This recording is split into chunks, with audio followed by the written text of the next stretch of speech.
Petit 2 de ce paragraphe consacré aux équations différentielles linéaires scalaires d'ordre 2, application des résultats sur les systèmes différentiels linéaires pour les équations scalaires linéaires d'ordre 2. Donc les résultats énoncés ne seront pas démontrés puisque ce sont des conséquences directes du lien qui a été fait au petit 1 entre les équations différentielles scalaires linéaires d'ordre 2 et systèmes différentiels linéaires d'ordre 1. Le premier d'entre eux, c'est le plus important, c'est le théorème de Cauchy linéaire, qui dit qu'on a existence et unicité du problème de Cauchy.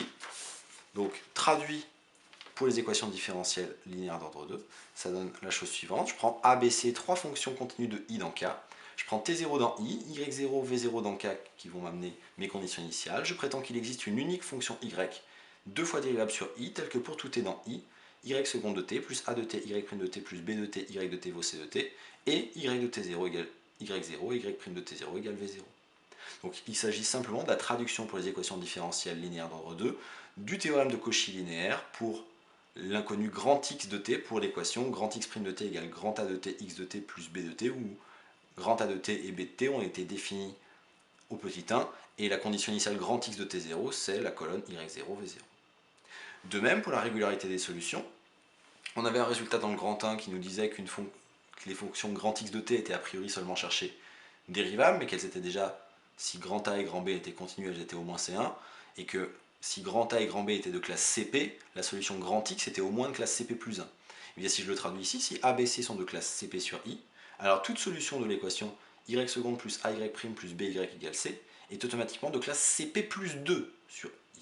Pourquoi? Parce que la matrice colonne grand X, qui est la matrice avec Y et Y', sera de classe CP plus 1 par le théorème sur les systèmes différentiels. Sauf que si Y' est de classe CP plus 1, ça veut dire que Y est de classe CP plus 2. La structure de l'ensemble des solutions d'une équation homogène dans un premier temps, donc la structure d'espace vectoriel. Si je prends A et B, des fonctions continues sur I à valeur dans K, j'appelle GH l'ensemble des fonctions Y deux fois dérivables sur I telles que pour tout T, Y seconde de T plus A de T, Y' de T plus B de T, Y de T égale 0. Je savais que grand X de T, qui était Y', appartenait à un sous-espace vectoriel, qu'il était de dimension n, ici de dimension 2, et que j'avais isomorphisme avec Mn1 de K. Et donc ici, ce qu'on voit, c'est que ceci se traduit sur les équations différentielles scalaires sur le fait que l'ensemble des solutions de l'équation homogène est un sous-espace vectoriel de l'ensemble des fonctions de classe C2 sur I à valeur dans K. Alors pourquoi C2?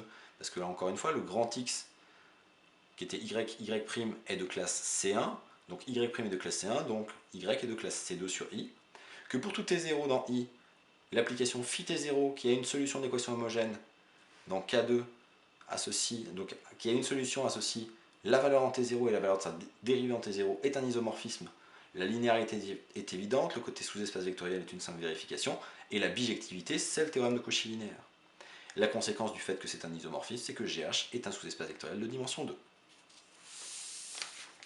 La structure affine de l'ensemble des solutions quand j'ai un second membre. Donc là ici j'avais simplement A et B deux fonctions.